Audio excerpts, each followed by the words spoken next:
Assalamualaikum warahmatullahi wabarakatuh. Al-Fatihah. A'udzu billahi minasy syaithanir rajim. Bismillahirrahmanirrahim.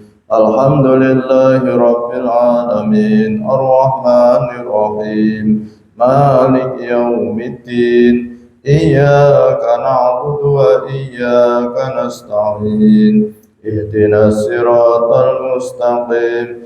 Siratal ladzina an'amta 'alaihim ghairil maghdubi 'alaihim waladdallin. Amin. Bismillahirrahmanirrahim. Utawi mawrure wong kang ahli donya, tegese ketipune wong kang duwe donya lan ahli arta iku pirang-pirang. Mongko setengahe mawrure wong kang ahli donya iku padha nemen-nemeni gawe masjid lan pondok pesantren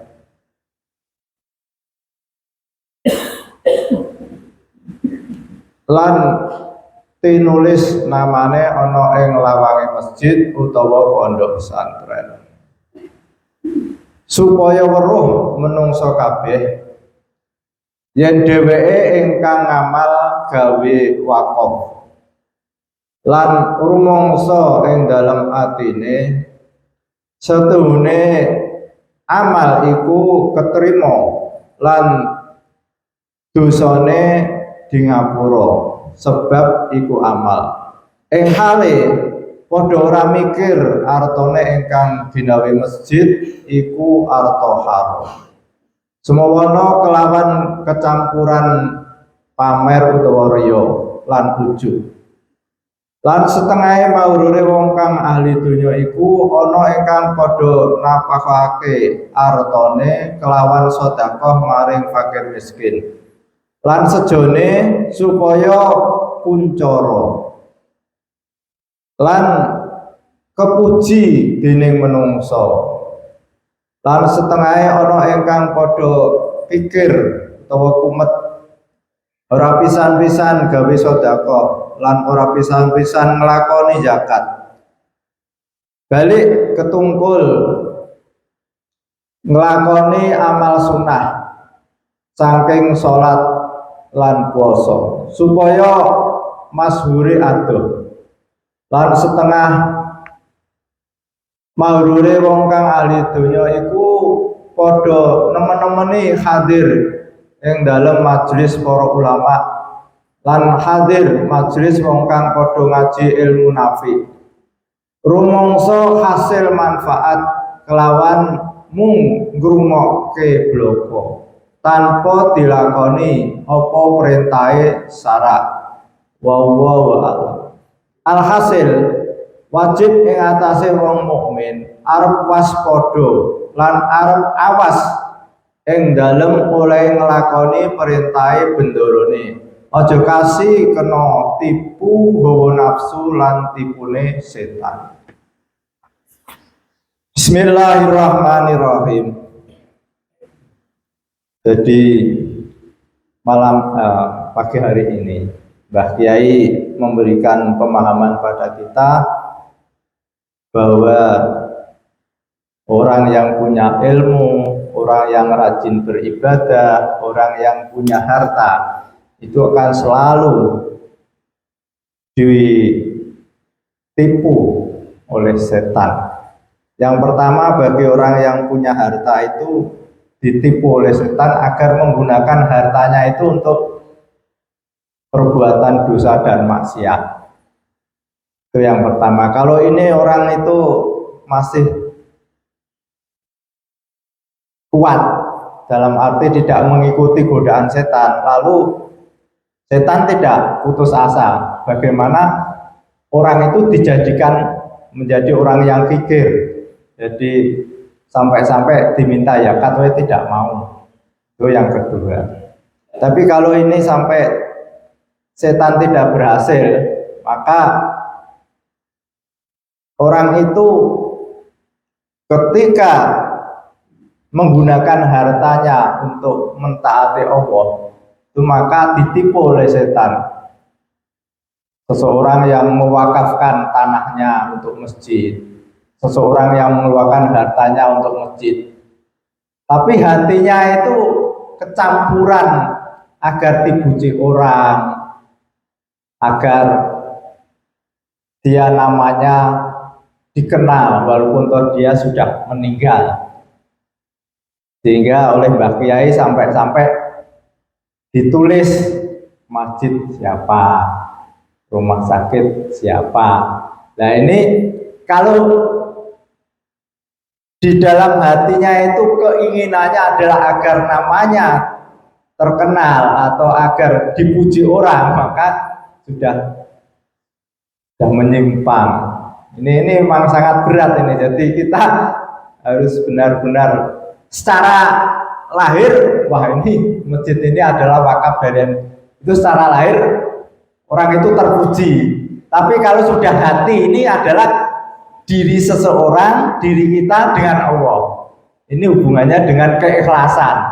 Maka oleh Mbak Kiai kita selalu ibarat kita memberikan sesuatu itu hanya jangan sampai kulitnya, harus ada isinya. Ibarat kecap ya, jangan hanya botolnya saja, tapi di dalamnya harus ada kecapnya. Nah, botol itu lahir. Seseorang yang bangun masjid itu kan kelihatan botol itu, tapi isinya kecap itu hati.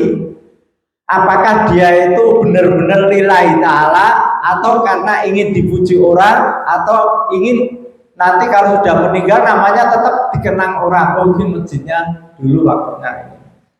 Nah ini yang tahu adalah seseorang itu dengan Allah.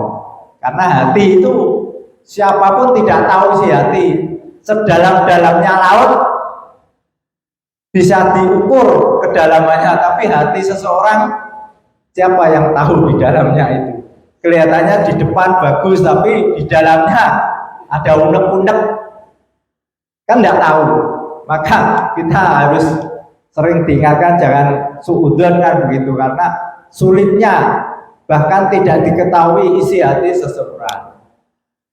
Lalu kadang-kadang orang itu mengadakan perayaan, mengumpulkan anak-anak yatim di rumahnya. Di situ setelah dikumpulkan kasih amplop santunan. Tapi ini lahirnya bagus, wah itu Pak Haji. Setiap dermawan mengumpulkan, tapi hatinya tujuannya apa? Biar Pak Haji Basuki Rahmat ini dikenal. Nah ini kan hati lagi, maka kita harus jangan hanya melihat botolnya, tapi isinya itu perlu diperhatikan. Apa artinya botol kalau tidak ada isinya? Nah, apa artinya nama kita terkenal, bahkan memanggil wartawan dari salah satu media, disiarkan satu Indonesia tahu semua. Tapi kalau itu hanya botol, tidak ada isinya kan percuma.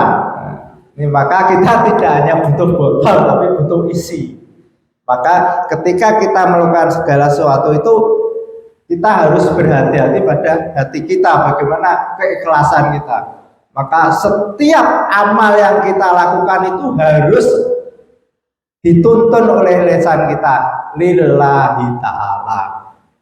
Umroh berkali-kali udah apa-apa, lillahi ta'ala. Jangan ada kepentingan yang lain. Dalam arti wah saya umroh lagi, biar saya dikenal orang yang rajin umroh misalnya. Lalu begitu juga orang yang menggunakan hartanya untuk pergi haji, dalam arti haji yang sunnah atau umroh.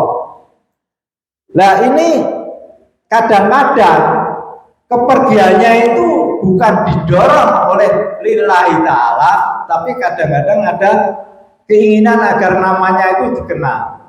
Maka kemarin saya baru saja mutolaah atau mengulang kembali kajian kitab Ihya Ulumuddin. Itu di situ saya sangat tertarik, ada seorang ulama besar, lalu ada orang awam datang minta fatwa. Mbah Yai, saya tahun ini mau pergi haji. Nah, kamu sudah bawa bekal berapa? 2000 dinar. Nah, hajimu ini haji wajib atau haji sunnah? Haji sunnah, Mbak Yai. Oh ya. Lalu kepergianmu haji sunnah itu karena rindu Baitullah atau karena ingin keridhaan Allah? Jangan jawab, saya ingin mendapat ridho Allah.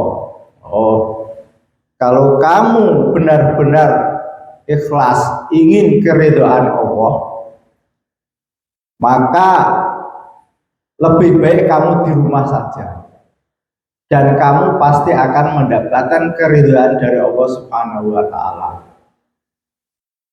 Berikan uang 2000 dinar itu kepada tetangga-tetangga fakir miskin.